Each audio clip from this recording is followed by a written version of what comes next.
इस तरह से मेरा जीवन आगे बढ़ता रहा। एक समय की बात है, हमारे भाई कमता सिंह और हमारे साले भी वीरेंद्र सिंह भी लखनऊ पहुंच गए। ये दोनों लोग एक कंपनी प्रेम इंटरप्राइजेज में नौकरी करने लगे और ये दोनों लोग आपस में सलाह करके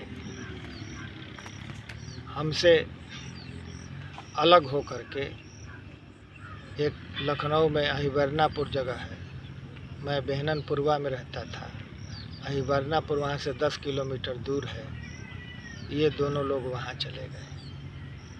इसके पहले मैं ये बताना चाहूँगा कि मैं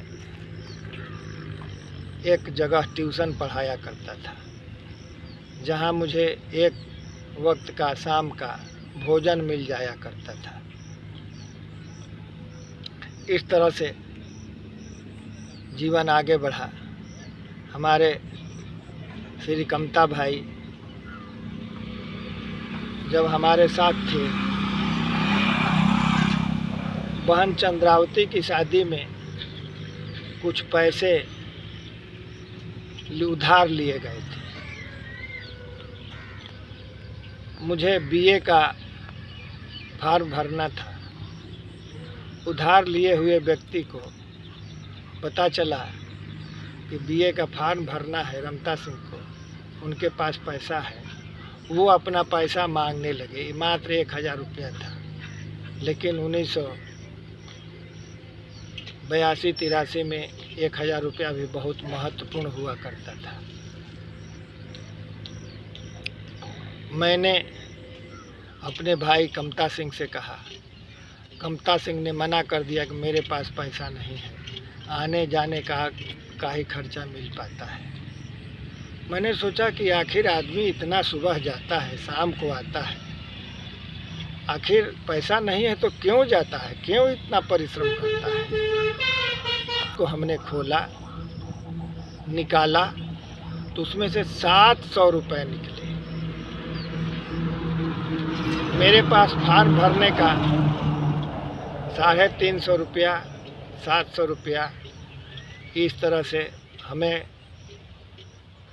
कर्ज वाला पैसा 2000 देना था, जिसमें से 700 इनका मिला करके और अपना कुछ पैसा मिला करके 1200 रुपया उनको दे करके सांत्वना दिया कि 2 महीने में धीरे धीरे करके और दे देंगे।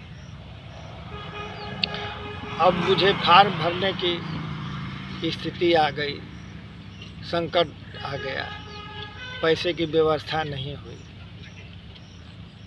मेरे एक मददगार थे सीतापुर में, लखीमपुर में, उन लोगों से मैं कहा।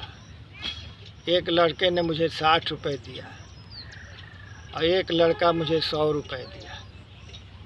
फॉर्म भरने की डेट 15 दिन थी। मैंने उस 160 रुपये से लहसुन खरीदा और उस लहसुन को लखनऊ में आकर के बेच दिया। मुझे 600 रुपये मिले। अब मेरा मनोबल इतना ऊंचा बढ़ गया, मुझे इतनी खुशी हुई कि 160 रुपये से 600 रुपये मिले।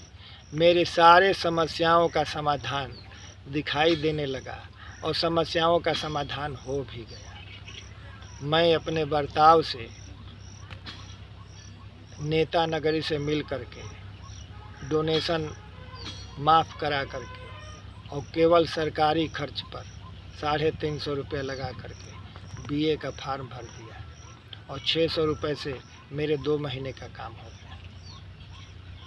इस प्रकार 3 बार लहसुन बेचा और बहन की शादी में लिया गया उधार भी पैसा भी चुका दिया। इस तरह से जीवन आगे बढ़ता रहा। मेरे भाई पैसे चुपके से ले लिए जाने के कारण श्री कमता सिंह जी नाराज़ हो गए और मुझसे अलग हो गए। कमता सिंह और मेरे साले वीरेंद्र सिंह, दोनों लोग मुझसे बहुत दूर रहने लगे। लेकिन फिर भी मेरे दिमाग में ये रहा कि इन लोगों की नौकरी यदि नहीं लगती है तो मेरी बदनामी होगी, मेरी बेइज्जती होगी। इस बात को मैं जिनके यहाँ ट्यूशन पढ़ाता था, उनके साले श्री बाबूलाल दीक्षित जी आया जाया करते थे। मैं उनको भजन सुनाया करता था। इस प्रकार से वो आकर्षित हो गए, इसलिए कि मैं उनके भांजे भांजियों को पढ़ाता था और बहुत ही ईमानदारी से उनके यहाँ मैं बर्ताव रखता था। उनके बैंक में पैसा जमा करना, उनका अन्य काम कर देना मेरी एक दिनचर्या हो गई थी। उनकी 2 सयानी लड़कियां थीं जो मुझे राखी बांधा करती थी। मेरा संबंध एक भाई की तरह पारिवारिक हो गया। उन्होंने कहा कि आप कहाँ नौकरी करते हैं? मैंने कहा मैं वर्क चार्ज में नौकरी करता हूँ, भूगर्भ जल विभाग में। कहा कि फोर्स में नौकरी करेंगे? मैंने कहा हम नहीं करेंगे, हो सकता है हमारा आगे भविष्य बन जाए। आप हमारे भाई हैं श्री कमता सिंह जी, उनकी नौकरी आप लगवा दीजिए। क्या देखने में कैसे हैं? मैंने कहा मेरी तरह हैं, गोरगार हैं, अच्छी तंदुरुस्ती है। इस पर उन्होंने कहा कि यहाँ का निवास प्रमाण पत्र बनवाना पड़ेगा। मैंने कहा ठीक है। मैं वहाँ के प्रधान से मिला और निवास प्रमाण पत्र बनवा लिया। इस प्रकार से मैं एक लखनऊ में इस्माइलगंज क्षेत्र है, जो वर्तमान समय में लखनऊ का एक पीस क्षेत्र माना जाता है, जहाँ मैं मात्र 6,000 रुपये में एक तिकोना 1500 वर्ग फीट का प्लाट तय किया था, देख भी लिया था, पूरी बातचीत हो गई। इसी दरमियान कमता सिंह जी की नौकरी की बात चलने लगी। मैं वो 6,000 रुपये दीक्षित जी को दे करके और कमता सिंह की नौकरी लगवा दिया। ये रिश्वत नहीं था, एक प्रकार से एक प्रोत्साहन था जो मैंने दे करके किसी तरह से नौकरी उनकी लग गई। जबकि कमता सिंह जी चुपके चुपके एक प्रसिद्ध व्यक्ति को 1500 रुपये रिश्वत के रूप में दे चुके थे मेरे विभाग में नौकरी लगाने के लिए, परंतु उनकी नौकरी नहीं लग पाई। वो पैसा आज तक नहीं मिला। वो व्यक्ति स्वर्ग भी सिधार गया। इस तरह से रोते गाते मेरा जीवन आगे बढ़ता रहा। हमारे भाई को इत्तेफाक बस 3 लड़के हुए और मुझे 3 लड़कियां हुई। अब आती है बारी जमीन जायदाद खरीदने की। पिताजी प्रायः कहा करते थे कि हमारे पास खलिहान करने के लिए ज़मीन नहीं है। तब मेरा वेतन भी कुछ ठीक हो गया था। मैंने कहा ठीक है, अगर कहीं मिल जाता है तो देखा जाएगा। एक दिन की बात है, स्वर्गीय श्री शंकर लाल जी, जिन्होंने कहा कि रोड पर ज़मीन लेंगे आप लोग, मुझे लगा जैसे मेरे मन की मुराद पूरी होने जा रही है। मैंने तुरंत हामी भर दी। मेरे कनिष्ठ भाई विजय सिंह भी साथ में थे।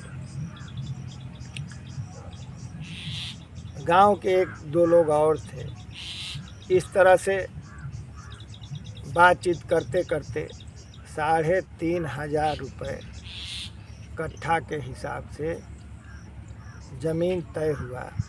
कब की बात है? ये 1990-91 की बात है। 90 के 30 साल हो गए। 90-91 की बात है, आसपास होगा। इसके बाद मैंने 8,000 रुपये बैंक से निकाल करके श्री प्रकाश दुबे से 2,000 रुपया लेकर के और 2,000 रुपया वेतन इत्यादि से व्यवस्था करके एक मुश्त 12,000 रुपया भूस्वामी को अर्थात स्वर्गीय श्री शंकर लाल जी को दे दिया।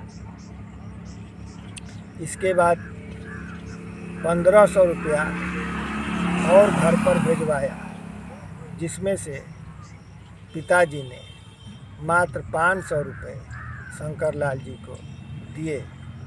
500 रुपये का और कुछ सामान दिए, क्या किए 1,000 रुपये का मुझे कोई हिसाब ज्ञात नहीं हुआ। इस प्रकार 6 कट्ठा में से 4 कट्ठा ज़मीन हमारी हो गई। समय आगे बढ़ा तो उसमें हिस्सा भी तो बटा होगा। रजिस्ट्री की बारी आई।